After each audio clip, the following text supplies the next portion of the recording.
माझे नाव विठ्ठल मारुती पवार. मी बार्शी नाका येथील एसटी कॉलनी मध्ये राहतो. तर माझ्या अशा अडचणी आहेत.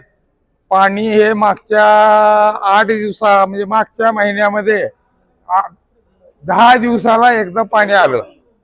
तर हे पोकळ गप्पा मारला की 5 दिवसाला देऊ 4 दिवसाला देऊ असं काय होत नाही. 8-10 दिवसाला येतं.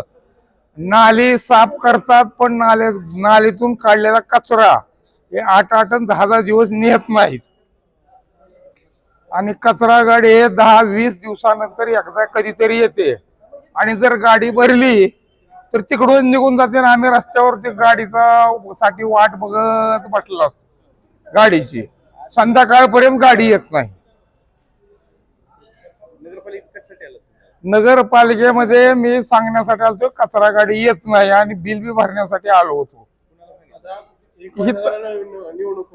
हा नगरसेवक सगळ्याकडे तक्रार करून काही उपयोग नाही. कुणीही दखल घेत नाहीत. नगरपालिकेत सत्ताधारी म्हणतात की 100-150 स्वच्छता कर्मचारी एका प्रभागामध्ये मी स्वच्छता करतोय. दावा खरा आहे का खोटा आहे? हा खोटा आहे. खोटा काय परिस्थिती आहे? खोटा ते कचरा तसाच राहतो. साफ केलं जात नाही आणि टॅक्स मात्र बरोबर वेळेवर घेतात. सोशल मीडियावर तर नगरपालिकेत स्वच्छता करते म्हणून व्हिडिओ व्हायरल होतोय. नाही तो साफ खोटा आहे. आणि रस्त्यामध्ये दुर्गंधी आता सध्याला जर पाहिलं तर आता सध्याला सुद्धा दुर्गंधी आहे नगर रस्त्यावर. आमचं काय स्वच्छ ठेवावं. आम्ही वेळेवर कर भरणा करतो तरी आम्हाला सुविधा उपलब्ध करून देण्यात याव्या. तक्रारी एवढ्या कलेक्टरकडे केल्या किंवा नगरपालिकेत केल्या सीओ कडे केल्या तर कोणीही दखल घेत नाही. होयच म्हणतात. आम्ही दखल घेतो. कोणीही दखल घेत नाही किंवा काय करीत नाही. अभिजित पवार. कचरा घंटागाडी कचरा दत्त कॉलनी काकडीवाड स्वामी हॉस्पिटल आठवड्याला घंटागाड्या बंद आहेत. कचरा बिलकुल नेत नाहीत. घाण रोडवर उचलत नाहीत. पैसे मागतेत. घंटागाडीवाले पैसे मागतेत. बोनस द्या 10-20 रुपये खर्चाला द्या.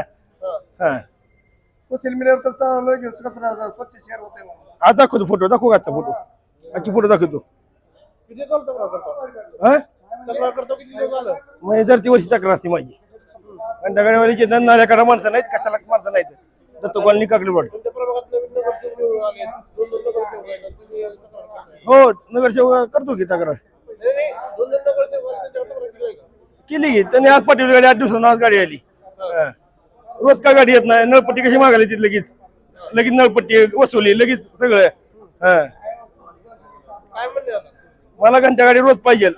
नाल्याकाठा माणसं रोज पाहिजे. नाली पूर्ण साफ झाली पाहिजे. एरियातली पूर्ण.